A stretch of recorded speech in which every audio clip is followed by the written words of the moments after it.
Genesis 47.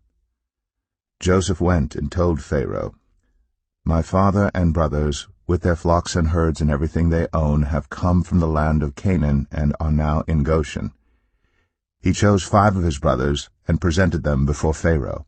Pharaoh asked the brothers, "What is your occupation?" "Your servants are shepherds," they replied to Pharaoh, "just as our fathers were."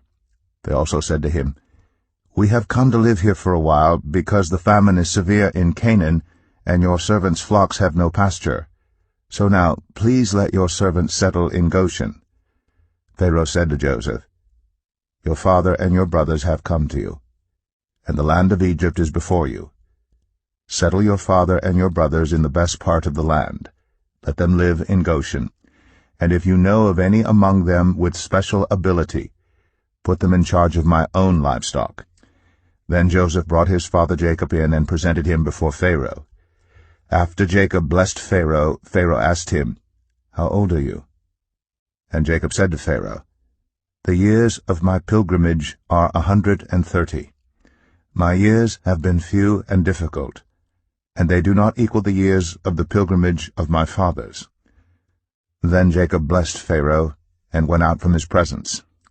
So Joseph settled his father and his brothers in Egypt and gave them property in the best part of the land, the district of Ramses, as Pharaoh directed. Joseph also provided his father and his brothers and all his father's household with food, according to the number of their children. There was no food, however, in the whole region because the famine was severe. Both Egypt and Canaan wasted away because of the famine. Joseph collected all the money that was to be found in Egypt and Canaan in payment for the grain they were buying, and he brought it to Pharaoh's palace. When the money of the people of Egypt and Canaan was gone, all Egypt came to Joseph and said, "Give us food. Why should we die before your eyes? Our money is all gone." "Then bring your livestock," said Joseph.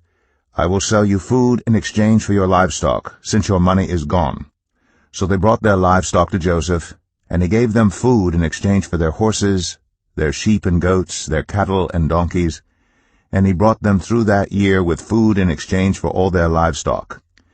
When that year was over, they came to him the following year and said, "We cannot hide from our Lord the fact that since our money is gone and our livestock belongs to you, there is nothing left for our Lord except our bodies and our land. Why should we perish before your eyes, we and our land as well? Buy us and our land in exchange for food, and we with our land will be in bondage to Pharaoh. Give us seed so that we may live and not die, and that the land may not become desolate." So Joseph bought all the land in Egypt for Pharaoh. The Egyptians, one and all, sold their fields because the famine was too severe for them. The land became Pharaoh's, and Joseph reduced the people to servitude, from one end of Egypt to the other.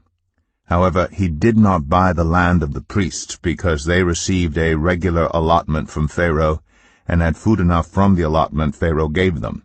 That is why they did not sell their land. Joseph said to the people, "Now that I have bought you and your land today for Pharaoh, here is seed for you, so you can plant the ground. But when the crop comes in, give 1/5 of it to Pharaoh. The other 4/5 you may keep as seed for the fields, and as food for yourselves and your households and your children." "You have saved our lives," they said. "May we find favor in the eyes of our Lord. We will be in bondage to Pharaoh." So Joseph established it as a law concerning land in Egypt, still in force today, that 1/5 of the produce belongs to Pharaoh. It was only the land of the priests that did not become Pharaoh's. Now the Israelites settled in Egypt in the region of Goshen. They acquired property there, and were fruitful and increased greatly in number. Jacob lived in Egypt 17 years, and the years of his life were 147. When the time drew near for Israel to die, he called for his son Joseph and said to him, "If I have found favor in your eyes, put your hand under my thigh and promise that you will show me kindness and faithfulness. Do not bury me in Egypt. But when I rest with my fathers, carry me out of Egypt and bury me where they are buried." "I will do as you say," he said. "Swear to me," he said. Then Joseph swore to him. And Israel worshipped, as he leaned on the top of his staff.